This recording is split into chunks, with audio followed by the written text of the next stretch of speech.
Magandang gabi po sa bawat isa and welcome sa ating Bible reading and intercessory prayer meeting. Dito lamang yan sa AGC Online. Kami po ay natutuwa at nagagalak dahil napaunlakan nyo kaming muli ng inyong isang oras na makapiling namin sa isang makabuluhang pagsasaliksik at pag-aaral ng salita ng Diyos at gayon din sa panalanginan.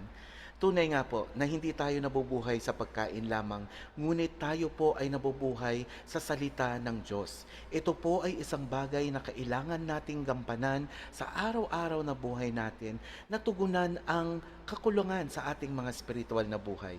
At ano pa nga po ba ang pinakamagandang pamamaraan kundi dito po sa ating Facebook Live na tayo po ay magkakasama, magkakapiling, sumasamba, nananalangin sa ating Diyos na buhay. At sa ngayong gabi, samahan niyo po kung awitan natin ang ating Diyos ng may papuri at pagsamba.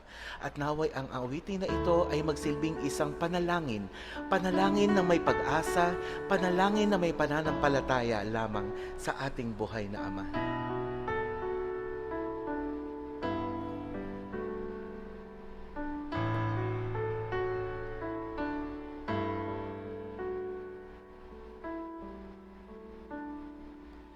Sa iyong biyaya, ako ay namamangha.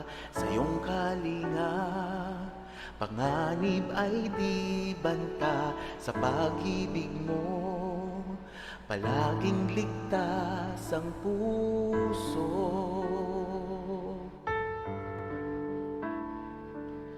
Mangusap ka, lingkod mo'y nakikinig.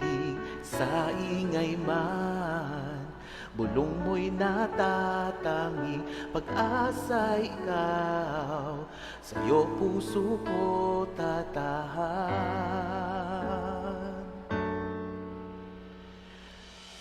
Sandigan ng puso ko ay nahanap sa iyo, Kristo, pangalan mo, kanlungan ko, kailan pa man. Mangusap ka, lingkod mo'y nakikinig. Sa ingay man, bulong mo'y natatangi. Pag-asa ikaw, sa'yo puso ko tatahan.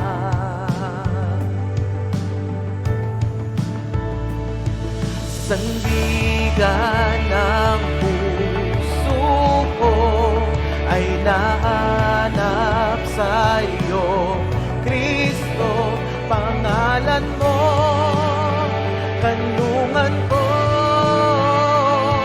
Sandigan ng puso ko ay nahanap sa iyo, Kristo, pangalan mo, kanlungan ko, kailan pa man.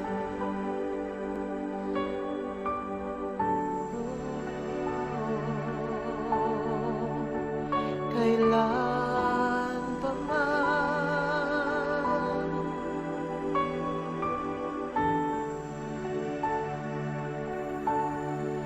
Kailan may di lalayo, ikaw ang kaligtasan ko. Binabalot ng iyong lakas, sa piling mo ako'y ligtas. Kailan may di lalayo, ikaw ang kaligtasan ko. Binabalot ng iyong lakas, sa piling mo ako'y ligtas. Kailan may di lalayo, ikaw ang kaligtasan ko.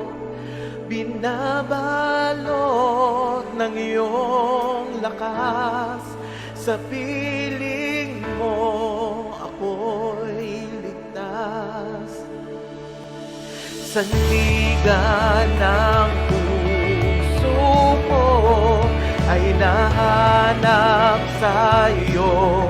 Kristo, pangalan mo, kanlungan ko. Sandigan ng puso ko ay nahanap sa iyo. Kristo, pangalan mo, kanlungan ko. Kailan pa ba? Maraming salamat po, O Diyos, sa pag-ibig mo, sa pagkakalinga mo sa bawat isa. Maraming salamat sa oras na ito na pinagkaloob mo sa amin na kami magkakasama-samang muli upang kilalanin ka namin ng lubusan at mapatupad ang isang relasyon na hindi mabubuwag ng kahit na ano paman dito sa mundo o ng anong panahon. Maraming salamat po, O Diyos, sa mga pagsubok na ibinibigay mo sa bawat isa. Dahil dito'y kami tumatatag ang aming pananampalataya at lalo naming nakikita ang pag-ibig at pag-asa at mirakulo na binibigay mo sa bawat isa. Panginoon, buksan mo ang aming mga isip, ang aming mga diwa at aming mga puso na muli namin tanggapin ang panibagong balita na magbibigay ligaya, kagalakan at kapayapaan sa puso ng bawat isa.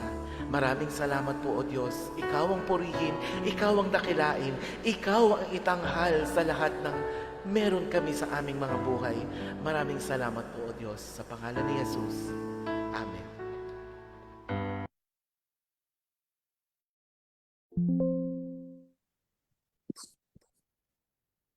Praise God, hallelujah.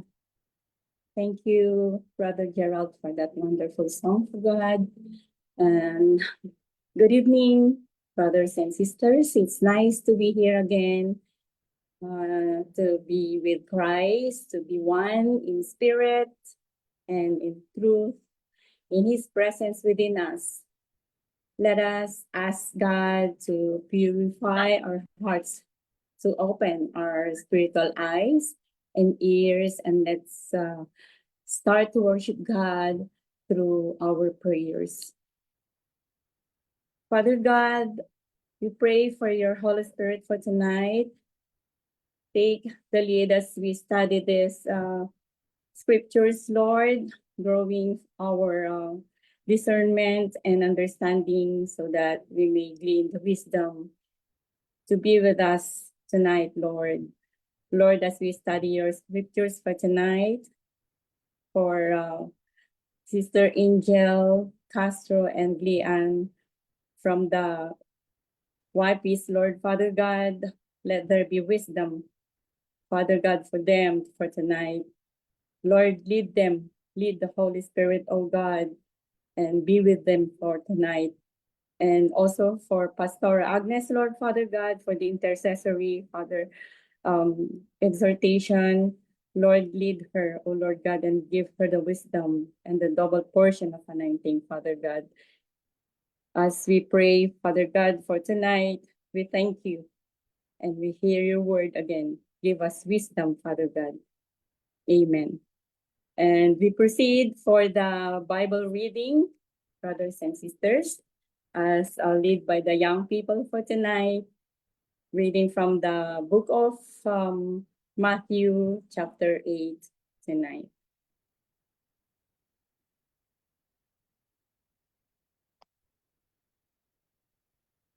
Matthew 8, verses 1 to 34. When Jesus came down from the mountainside, large crowds followed him. A man with leprosy came and knelt before him and said, "Lord, if you are willing, you can make me clean." Jesus reached out his hand and touched the man. "I am willing," he said. "Be clean." Immediately, he was cleansed of his leprosy. Then Jesus said to him, "See that you don't tell anyone, but go, show yourself to the priest, and offer the gift Moses commanded as a testimony to them." When Jesus had entered Capernaum, a centurion came to him, asking for help. "Lord," he said, "my servant lies at home paralyzed, suffering terribly." Jesus said to him, "Shall I come and heal him?" The centurion replied, "Lord, I do not deserve to have you come under my roof, but just say the word, and my servant will be healed. For I myself am a man under authority, with soldiers under me.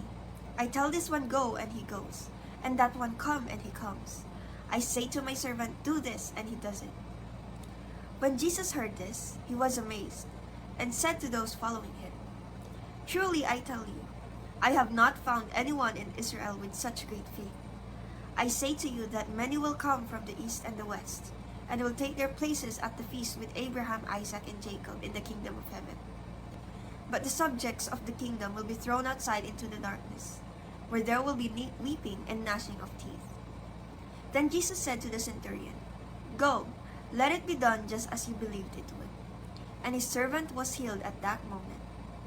When Jesus came into Peter's house, he saw Peter's mother-in-law lying in bed with a fever.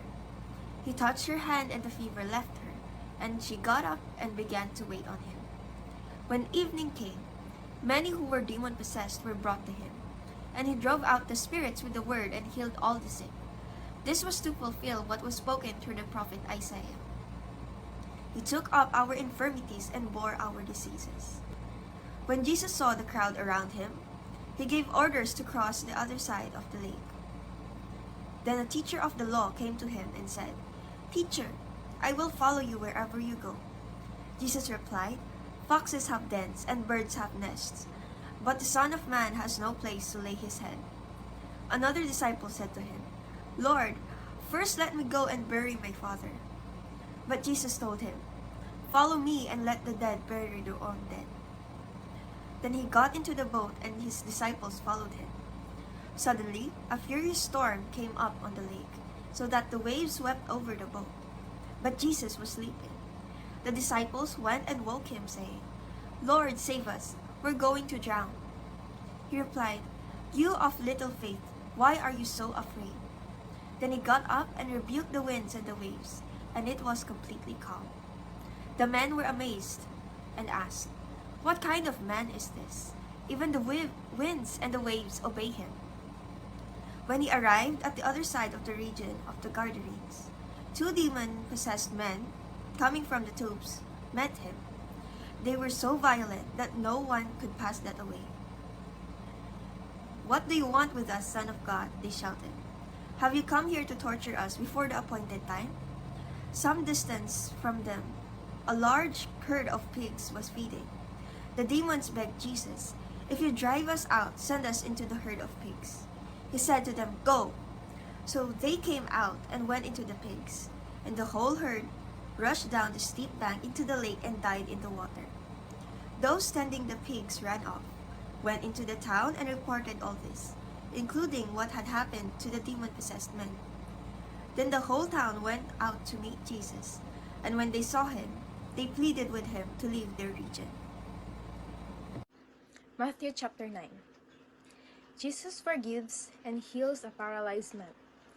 Jesus stepped into a boat, crossed over, and came to his own town. Some men brought to him a paralyzed man, lying on a mat. When Jesus saw their faith, he said to the man, "Take heart, son, your sins are forgiven." At this, some of the teachers of the law said to themselves, "This fellow is blaspheming." Knowing their thoughts, Jesus said to them, "Why do you entertain evil thoughts in your hearts? Which is easier to say, 'Your sins are forgiven,' or to say, 'Get up and walk'? But I want you to know that the Son of Man has authority on earth to forgive sins." So he said to the paralyzed man, "Get up, take your mat and go home." Then the man got up and went home.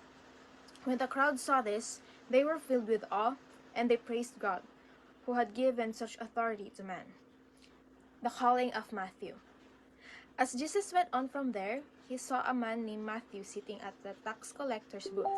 "Follow me," he told him, and Matthew got up and followed him. While Jesus was having dinner at Matthew's house, many tax collectors and sinners came and ate with him and his disciples. When the Pharisees saw this, they asked his disciples, "Why does your teacher eat with the tax collectors and sinners?" On hearing this, Jesus said, "It is not the healthy who need a doctor, but the sick. But go and learn what this means. I desire mercy, not sacrifice, for I have not come to call the righteous, but sinners." Jesus questioned about fasting. When John's disciple came and asked him, "How is it that we and the Pharisees fast often, but your disciples do not fast?" Jesus answered, "How can guests of the bridegroom mourn while he is with them? The time will come when the bridegroom will be taken from them. Then they will fast. No one sews a patch of unshrunk cloth on an old garment, for the patch will pull away from the garment, making the tear worse. Neither do people pour new wine into old wineskins. If they do, the skins will burst. The wine will run out, and the wineskins will be ruined. No, they pour new wine into new wineskins, and both are preserved." Jesus raises a dead girl and heals a sick woman. While he was saying this, a synagogue leader came and knelt before him and said, "My daughter has just died, but come and put your hand on her, and she will live." Jesus got up and went with him, and so did his disciples. Just then, a woman who had been subject to bleeding for 12 years came up behind him and touched the edge of his cloak. She said to herself, "If I only touch his cloak, I will be healed." Jesus turned and saw her. "Take heart, daughter," he said. "Your faith has healed you." And the woman was healed at that moment. When Jesus entered the synagogue's leader's house and saw the noisy crowd and people playing pipes, he said, "Go away. The girl is not dead, but asleep." But the crowd laughed at him. After the crowd had been put outside, he went in and took the girl by the hand, and she got up. News of this spread through all that region. Jesus heals the blind and the mute. As Jesus went on from there, 2 blind men followed him, calling out, "Have mercy on us, Son of David." When he had gone indoors, the blind men came to him, and he asked them, "Do you believe that I am able to do this?" "Yes, Lord," they replied. Then he touched their eyes and said, "According to your faith, let it be done to you." And their sight was restored. Jesus warned them sternly, "See that no one knows about this." But they went out and spread the news about him all over that region. While they were going out, a man who was demon-possessed and could not talk was brought to Jesus. And when the demon was driven out, the man who had been mute spoke. The crowd was amazed and said, "Nothing like this has ever been seen in Israel." But the Pharisees said, "It is by the prince of demons that he drives out demons." The workers are few. Jesus went through all the towns and villages, teaching in their synagogues, proclaiming the good news of the kingdom, and healing every disease and sickness. When he saw the crowds, he had compassion on them, because they were harassed and helpless, like sheep without a shepherd. Then he said to his disciples, The harvest is plentiful, but the workers are few. Ask the Lord for the harvest, therefore, to send out workers into his harvest field." Blessed be the reading of the Word of God in the book of Matthew. Magandang gabi po sa kanilang lahat, and I would like to greet our brethren, those who are in our FB live streaming and even inside the Zoom. I thank the Lord for another opportunity to exhort the Word of God tonight, and I entitled this a short devotion. For our short devotion tonight, I desire for mercy and not sacrifice. It is found in the book of Matthew, chapter 9, verse 13. So sa ating pong nabasa in Matthew chapters 8 to 9, in this passage, we read about Jesus' healing ministry. Chapter 8, nabasa po doon, healing the leper, the centurion servant, even Peter's mother-in-law. In chapter 9, a girl restored to life, 2 blind men healed, and a mute man speaks. And also in this chapter, Jesus speaks of his authority over even the weather, when wind and wave obeys Jesus, and 2 demon-possessed men healed.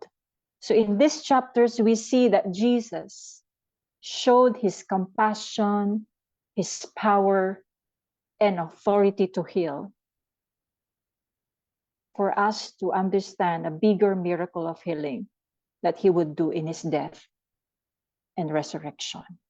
And tonight's devotion, we will be learning all together 3 important principles on our text in Matthew chapter 9, when Jesus responded this way in verse 13, I desire mercy, not sacrifice. So let's look into these 3 important truths. The call in verse 9, the crowd in verses 10 to 11, and the challenge in verse 13. Let us pray. Hallelujah, Lord. Panginoon, maraming salamat po, O Lord God, sa gabing ito. Muli mo kaming dinako upang ikaw ay papurihan, upang basahin ang banal mong salita, at upang pakinggan sa gabing ito kung anong sinasabi ng iyong mga salita.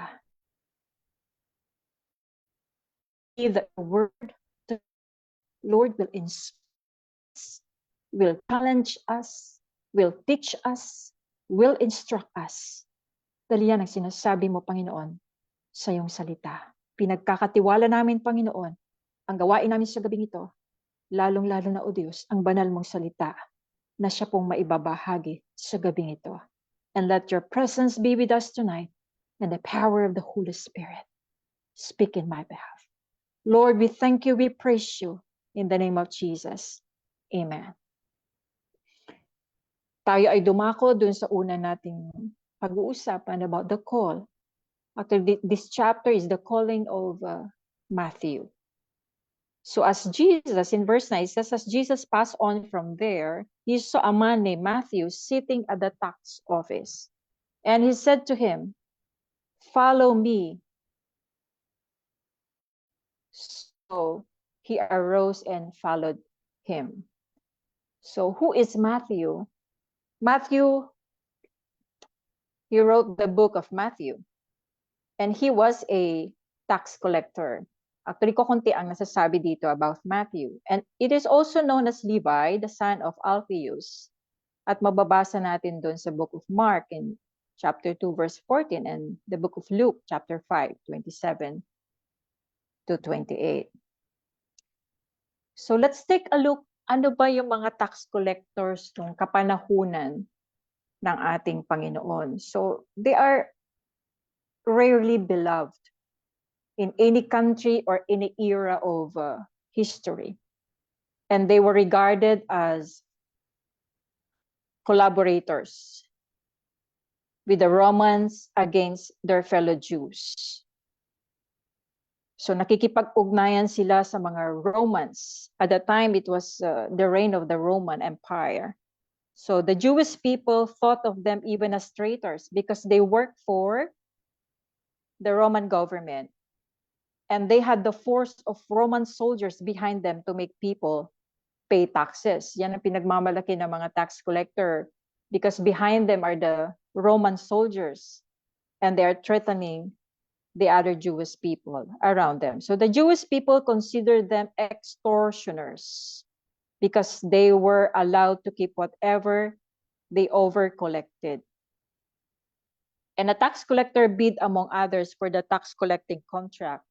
This meant that tax collectors were frequently much wealthier than most Jewish citizens who were just barely getting by day.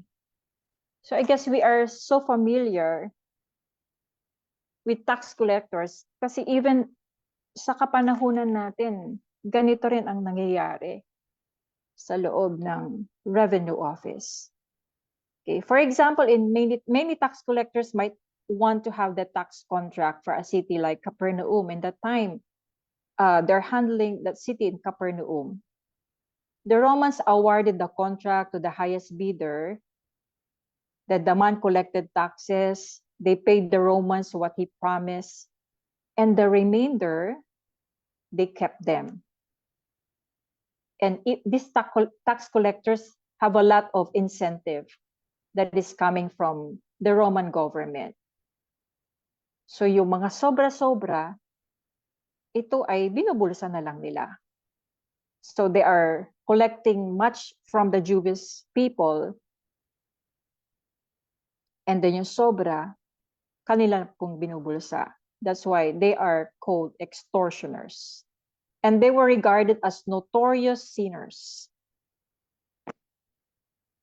And when a Jew entered the customs service, he was regarded as an outcast from society.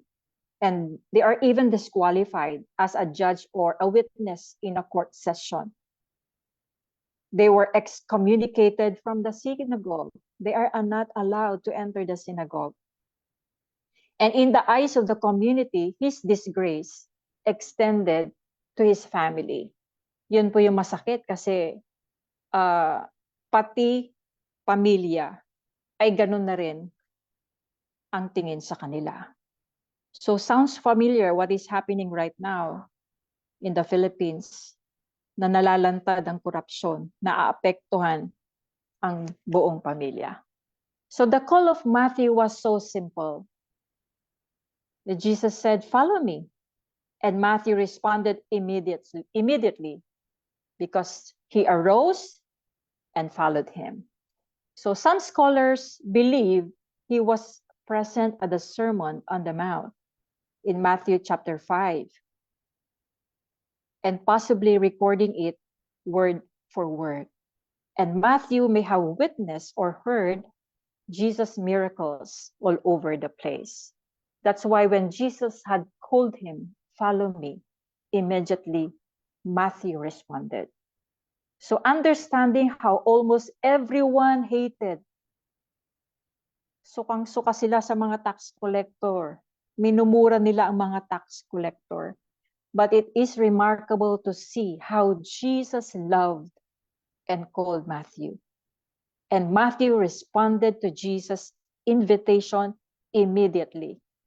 He left his tax collecting business and followed Jesus, and eventually writing this same gospel account, the book of Matthew. Kahit iniwan po ni Matthew yung kanyang tax collector's table, but isa lang po yung hindi niya iniwan. Yun ang kanyang pen, at nasulat niya ang book of Matthew. And the Lord knows that skill, ginamit niya ito so that he could compose the first handbook of the teaching of Jesus.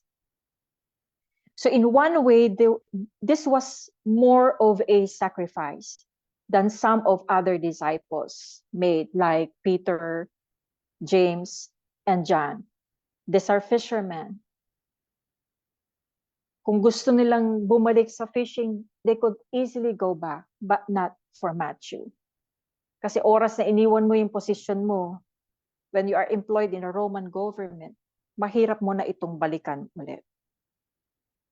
And there is an even archaeological evidence that fish taken from the Sea of Galilee were taxed. So meaning to say, nung nagkita-kita sina Peter, John, James, and these are fishermen, and they saw Matthew, parang this was a very awkward introduction.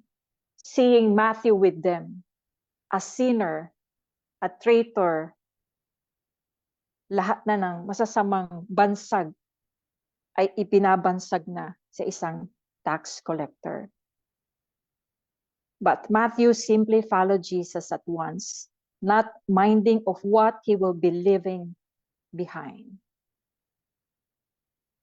Sa atin, mga kapatid, how do we respond to God's call?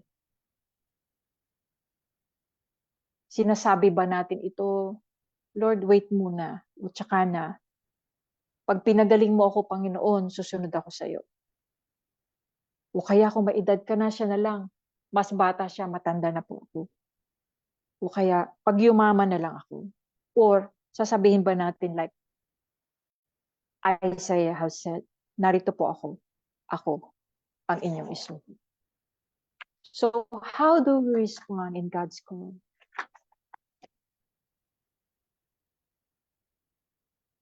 You know, brothers and sisters, every day we are in our mission field.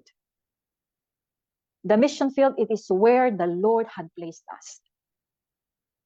You're a doctor, a lawyer, a teacher, an employee, a student, a business owner, a farmer, or a plain housewife. Ano man ang ating profesyon o gawain, we can bring Jesus to our mission field every day and show the love of Jesus. Amen. Where is our mission field? It could be our own home, our offices, our schools. And I believe Jesus is calling us all to do the mission. But then, are we responding to that call? Parehas ba tayo kagaya ni Matthew when Jesus called him to follow him? Immediately, walang kaabog-abog. Sumunod siya kay Jesus. On the second truth that we're going to learn tonight is about the crowd in verses 10 to 11.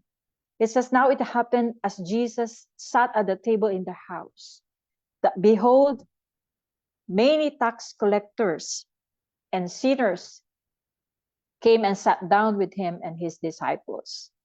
And when the Pharisees saw it, they said to his disciples, why does your teacher eat with tax collectors and sinners? And who are this crowd? Many tax collectors, walang bilang na sinabi dito.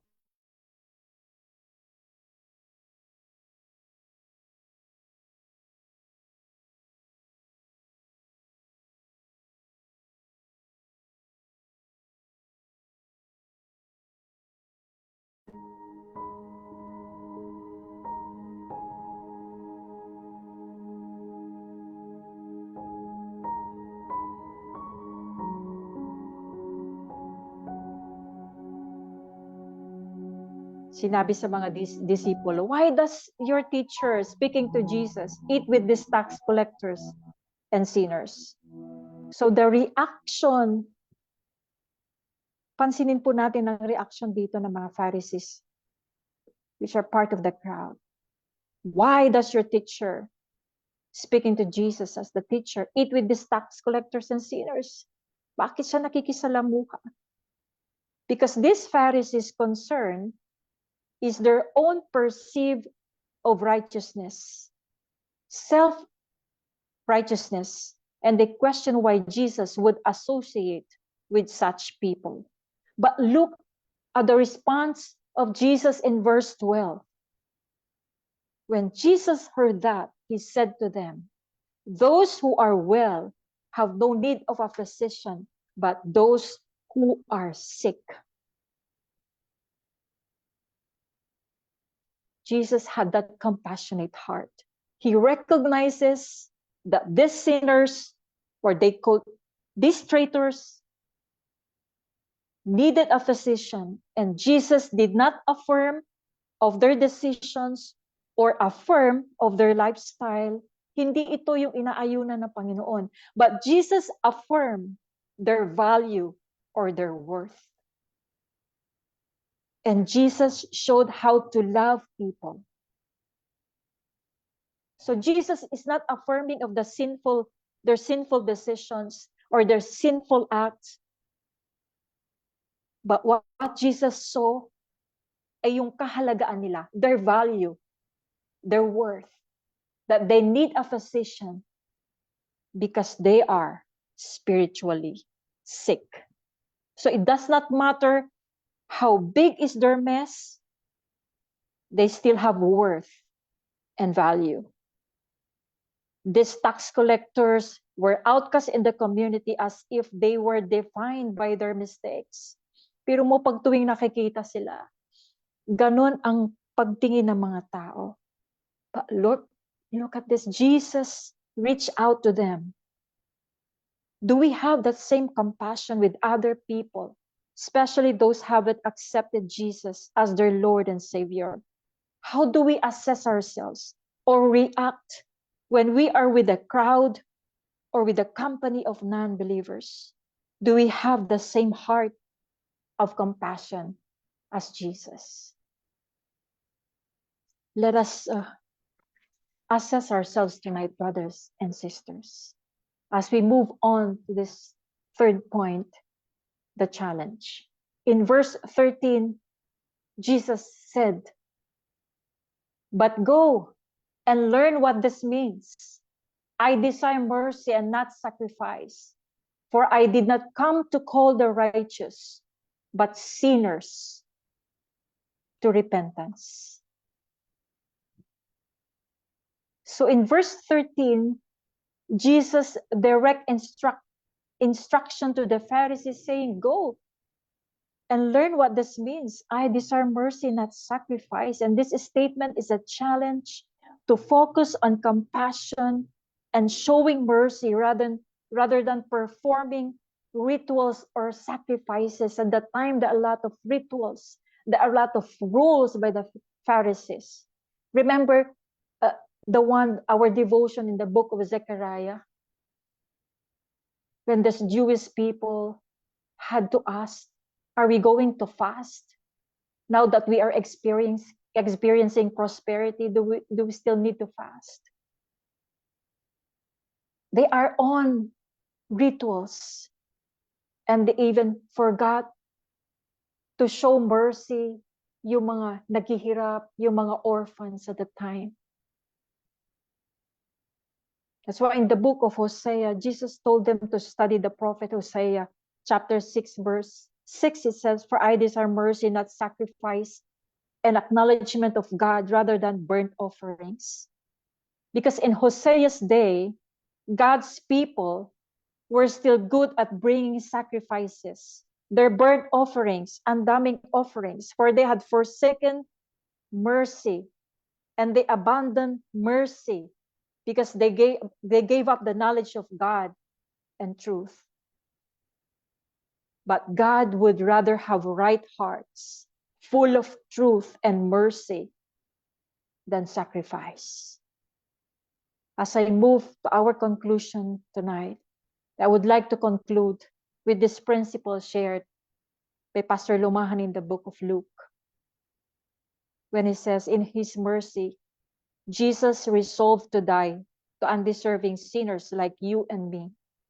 In his mercy, Jesus reached out to those who were avoided by others, and these tax collectors are avoided by the society. And let us be reminded again and again, that mercy is the mission of Jesus. Mercy is in the heart of Jesus. And let us all carry out Jesus' mission and reach out for the lost. Amen. Let us pray. Hallelujah, Lord. Lord, maraming salamat, Panginoon. Punong-puno ng pagpapaalala. Punong-puno, Panginoon, ng pagmamahal ang banal mong salita. Maraming salamat, O Diyos. Dinala mo kami, Panginoon, sa gabing ito. Sa tema, Panginoon, ng iyong salita. That, Lord, you say, you desire mercy, not sacrifice. And even in our times, Lord, yes, we pray. We give our tithes. We go to church. But Lord, you know our hearts, so God.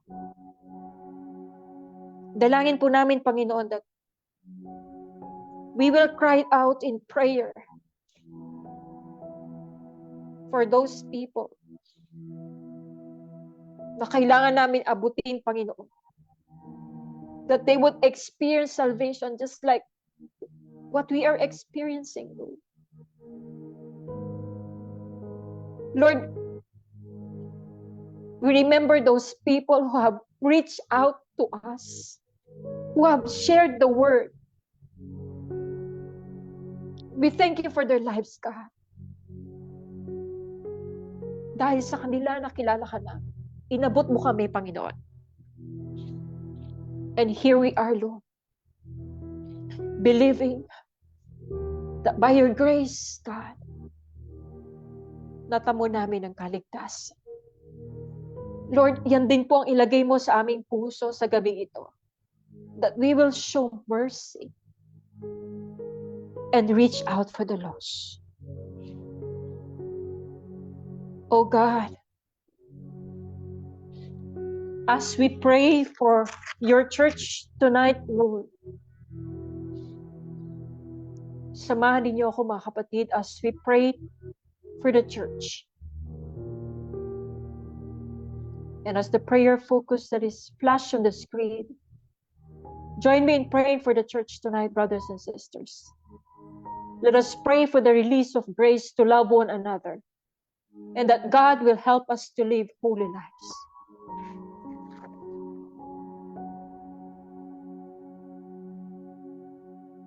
Oh God, we are reminded of what Apostle Paul had said to Timothy in 1 Thessalonians chapter 3, verses 10 to 13. And Apostle Paul said, night and day we pray earnestly for you. And may the Lord make your love for one another and for all people grow and overflow. And may He, as a result, make your heart strong, blameless, and holy, as you stand before God our Father, when our Lord Jesus comes again with all His holy people. Amen. Lord, this is our prayer for your church tonight, oh God. And like the prayer of Apostle Paul for the Thessalonians, as he sends Timothy, he prays, Lord, we pray tonight for your church, that the Lord will make our love for one another as fellow believers will increase and abound, overflowing in our lives. Lord, na hindi po mamamayani sa bawat isa ang division, ang siraan, even pride, Lord. Lord, you first love us and let that love abound inside the church, oh God. In the name of Jesus, as we wait in joyful hope of your second coming, oh God. Makita mo ang iglesia mo nagkakaisa. Makita mo ang buong iglesia mo nagmamahalan. Makita mo ang buong iglesia mo, Panginoon, that we are living holy lives. And we need your grace. As you continue to change us, Lord, from glory to glory, we are living, dalhin mo ang buong iglesia mo, Lord, to live a holy life. Thank you, Jesus. Thank you, Lord. Hallelujah. Let us ask God that we can walk in the fullness of our destiny in God. Yes, so God. We are inspired of what Apostle Paul had said in 2 Thessalonians chapter 1, 11 to 12. He says, we keep on praying for you, asking our God to enable you to live a life worthy of His calling. That is our prayer tonight. Let us ask God that the Lord would enable His church to live a life worthy of our call. And may the Lord God give us the power to accomplish all the good things that our faith prompts us to do. And then the name of our Lord Jesus will be glorified, will be honored, because people around us would see Jesus in our lives. Ingatan mo, Panginoon, ang aming testimony. Ingatan mo, O Diyos, ang iyong iglesia na kami po, Panginoon. Makita nila ang Panginoong Jesus sa aming mga buhay. The way we speak, the way we respond, the way we act, the way we live. They would see Jesus, and Jesus will be glorified. Jesus will be honored in our lives. Salamat, Panginoon. And by your grace, Lord, we will walk in the fullness of our destiny that you have set for your people. Thank you so much, Lord. Let us pray for workers to go and tell people about Jesus. So pray to the Lord who is in charge of the harvest. Ask him to send more workers into his fields. Lord, when you ask in the book of Isaiah, who are you going to send? Isaiah responded, here I am, Lord, send me. Lord, it is our prayer tonight. Lord, ito, Panginoon, ang ilagay mo sa puso namin, Lord. That we will respond to your call. We will respond to this mission. We will go out from our comfort zone and reach out to our neighbors, to our friends, even to the members of the family, Lord God, who haven't accepted Jesus as their personal Lord and Savior. Maraming salamat po, Panginoon. Pinupuri ka namin. And we leave all these things in the name of the Father and the Son and of the Holy Spirit. Amen and amen. Let us remain in the attitude of prayer, brothers and sisters, as Sister Nella will lead us in the prayer for our nation. Hallelujah. Isang mapagpalang gabi po sa ating lahat, mga kapatid kay Kristo. Ating ipanalangin ang ating bansang Pilipinas. Ang mga prayer points natin, economic growth and stability. Let's pray also for our leaders, and let us pray also for the agricultural and fishing sector. Let us pray. Hallelujah, Jesus. Praise you, O Lord God. O Diyos na dakila at makapangyarihan sa lahat. Kami po ay nagpapasalamat sa gabing ito na kami ay muli mong binigyan ng pagkakataon na idulog at ipanalangin ang aming mahal na bansang Pilipinas. Gawin mo po kaming karapat-dapat, O Diyos, na manalangin sa iyo sa gabing ito. Lord, you have said in your word in Deuteronomy chapter 8, verse 18, but remember the Lord your God, for it is He who gives the ability to produce wealth, and so confirms His covenant which He swore to your ancestors, as it is today. Lord, tinataas po namin ang aming bansang Pilipinas sa inyong makapangyarihang mga kamay. Nagpapasalamat po kami sa mga likas na yaman, talento at mga pagkakataong pinagkakaloob ninyo sa aming bayan. Panginoon, hinihiling po namin na patnubayan ninyo ang aming mga pinuno ng karunungan at katapatan upang makapagpatupad sila ng mga patakarang makatarungan, makapagpasulong at magdudulot ng katatagan para sa bawat Pilipino. Panginoon, pagkalooban po ninyo kami ng pagkakaisa bilang isang bayan upang kami magtulungan ng may katapatan, sipag at malasakit. Naway umunlad ang mga pamumuhunan, industriya at mga makabagong ideya sa aming lupain upang makalikha ng trabaho at oportunidad para sa mga nakarami.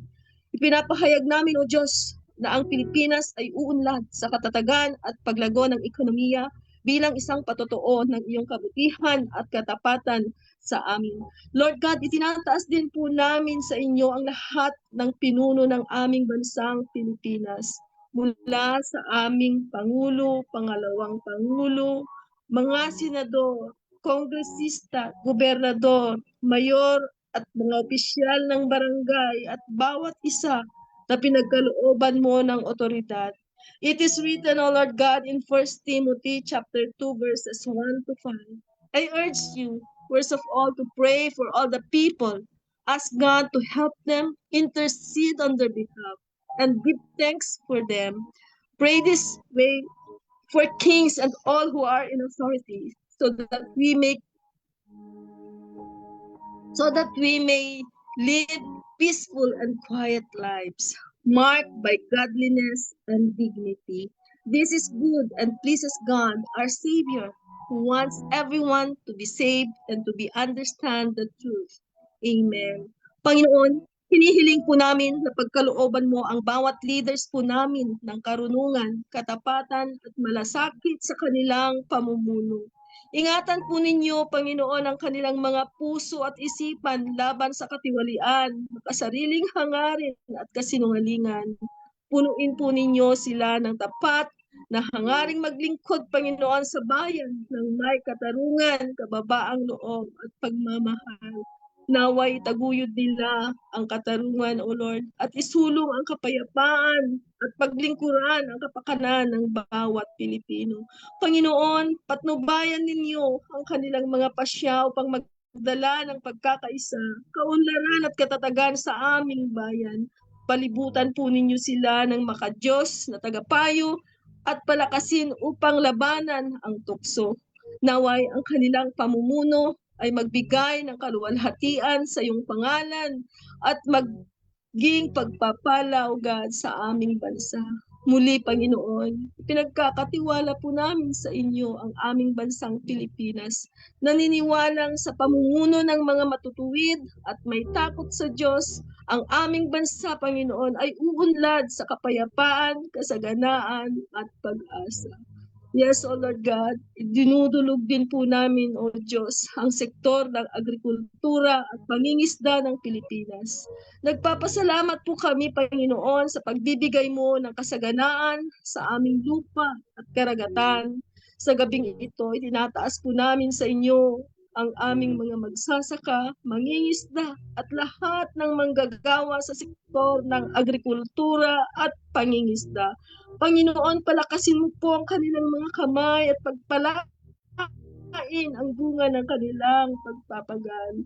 Ilayo sila sa mga kalamidad, sa hindi makatarungang kalakaran at kahirapang nagpapahina, Panginoon, ng kanilang loob. Ipagkaloob ninyo sa kanila ang sapat na suporta at mga pagkakataong makapagpabuti ng kanilang kabuhayan. Yes, Jesus, idinadalangin din po namin, Panginoon, ang aming mga pinuno na pagkalooban ninyo sila ng karunungan at malasakit upang magkagawa ng mga programang makapag-aangat, magbibigay sa kanila ng dangal, seguridad at pag-asa. Lord, ipinapahayag namin, O Diyos, na ang sektor ng agrikultura at pangingisda ng Pilipinas ay uunlad. Magdadala, Panginoon, hindi lamang ng pagkain, kundi ng pasasalamat at kaluwalhatian sa iyong pangalan, Jesus. Lord God, it is written in Psalms 104 verse 28, when you give it to them, they gather it up. When you open your hand, they are satisfied with good things. Amen. Salamat po, Panginoon, sa lahat ng kasagutan ng aming mga panalangin sa gabing ito. Sa iyo ang lahat ng kapurihan, kaluwalhatian at pasasalamat sa pangalan ni Jesus na aming Panginoon at tagapagligtas. Ito po ang aming dalangin. Amen.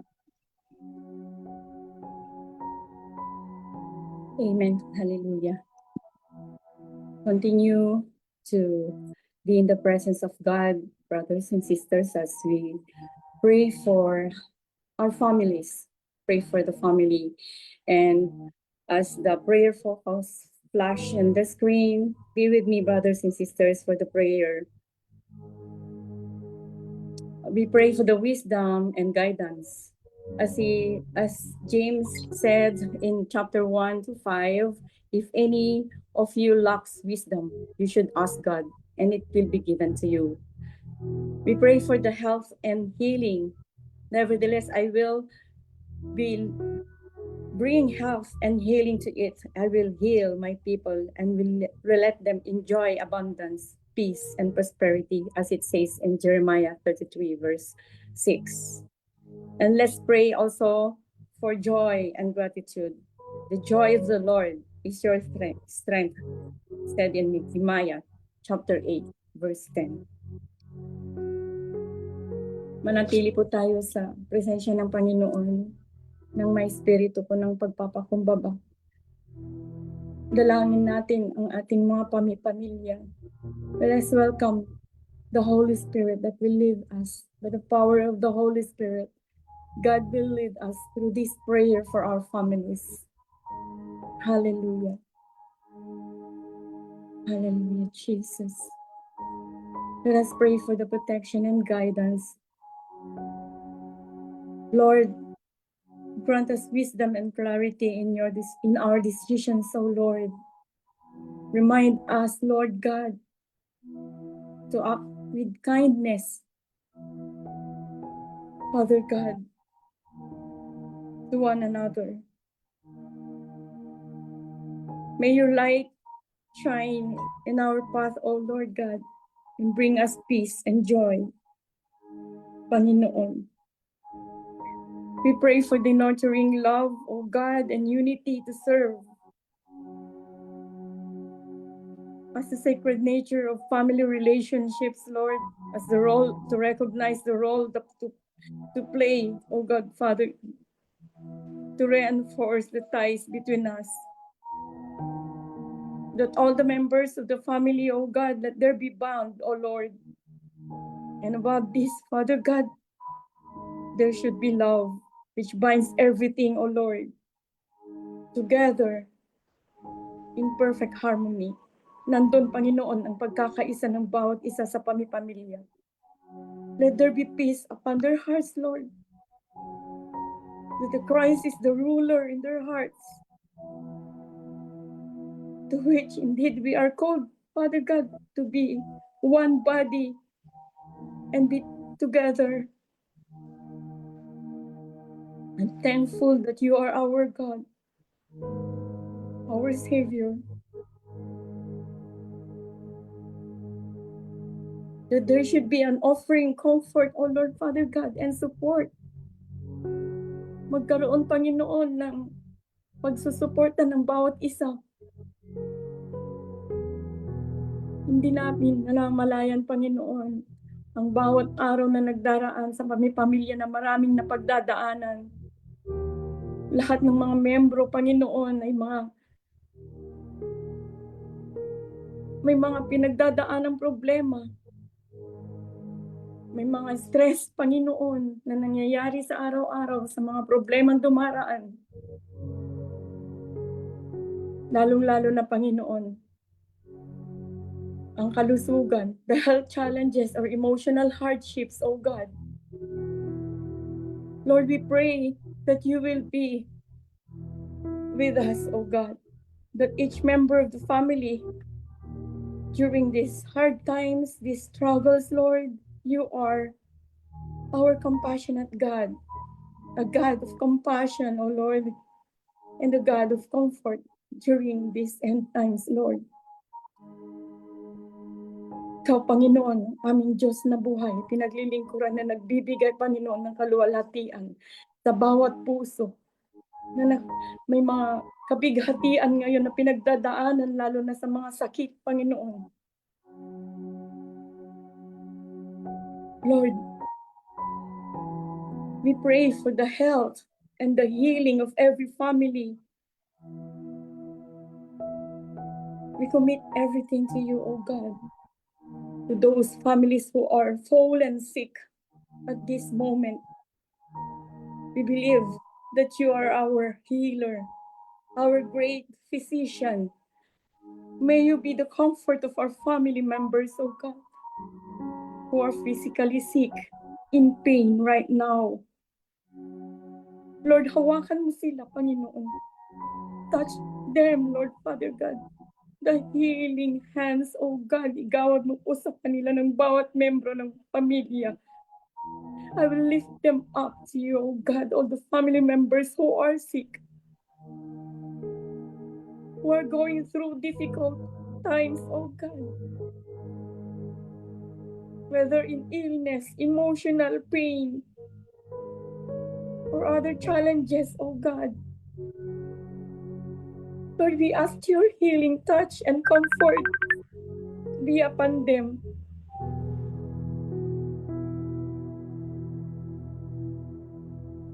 Hallelujah, Jesus. Touch them and reach them out, oh God.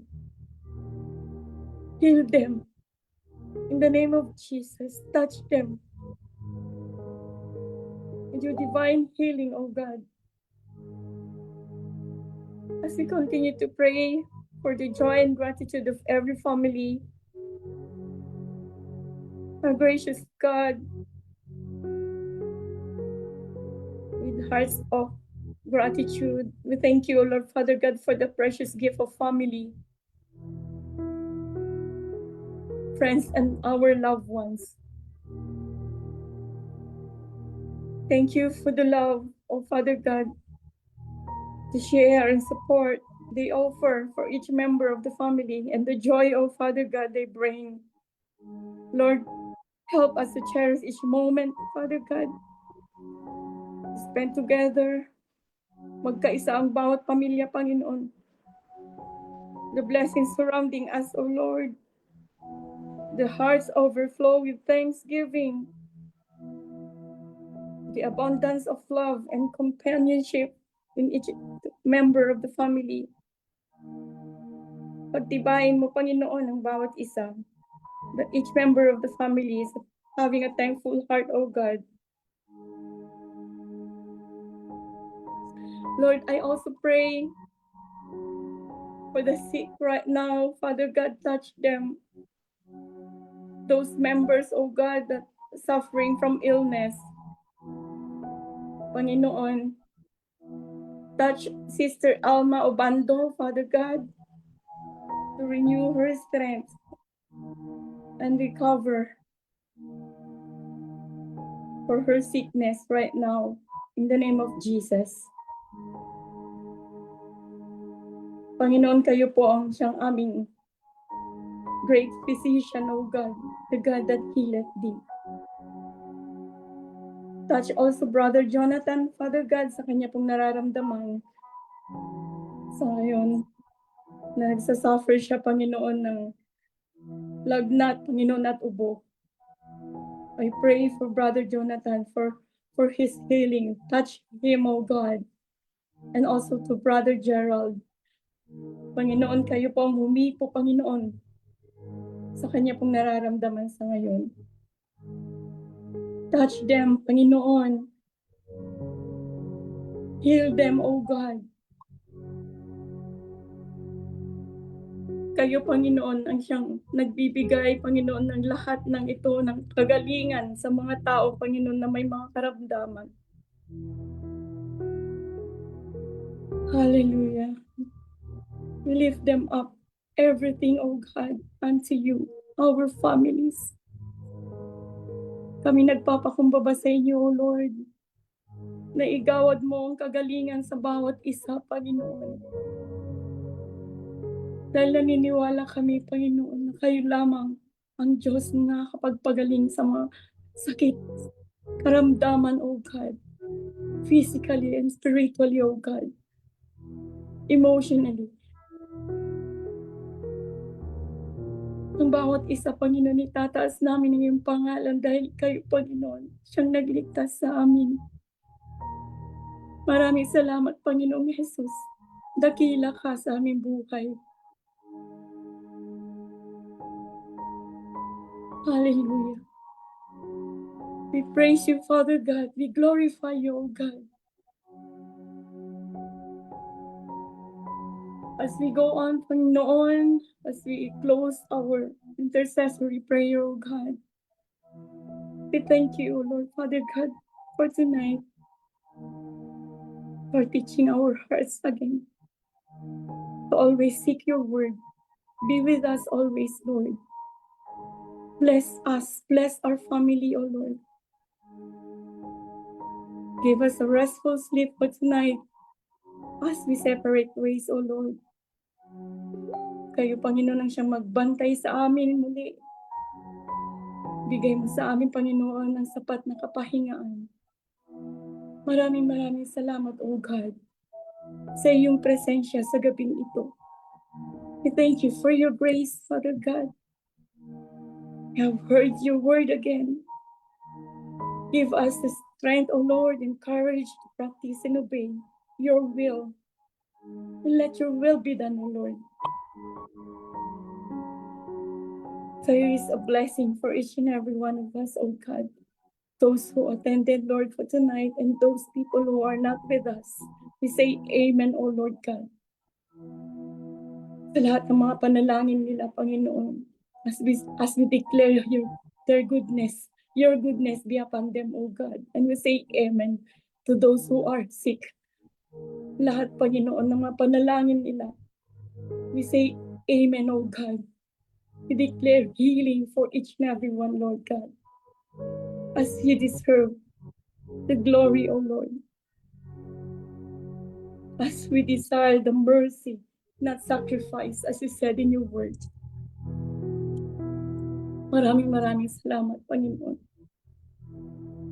Thank you for the time we've spent together, O Lord God, for this time, for this intercessory prayer, O Lord God. We're trusting your word, O Lord God. For your presence with us for tonight. May we reflect, Lord God, on the messages that these will stay in our hearts forever. Protect us and guide us again, O Lord, for these days to come. As we separate ways for tonight. We trust in your word. We trust in your power, O God. Your authority and your wisdom be upon us always. We thank you for your protection. We thank you for your guidance, O God. Maraming salamat, Panginoon. As we reach out and heal the family members who are sick for today, O Lord, at this moment. Maraming salamat by your powerful healing, O God. Maraming salamat, Panginoon, sa gabing ito. Itinataas ka namin. Pinupuri ka namin, Panginoon. Yes, we glorify you in our lives, O God. Thank you, Father God. This is our prayer in the mighty name of Jesus. Amen.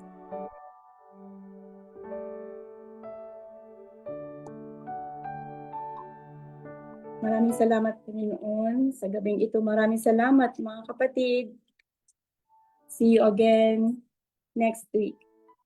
God bless everyone.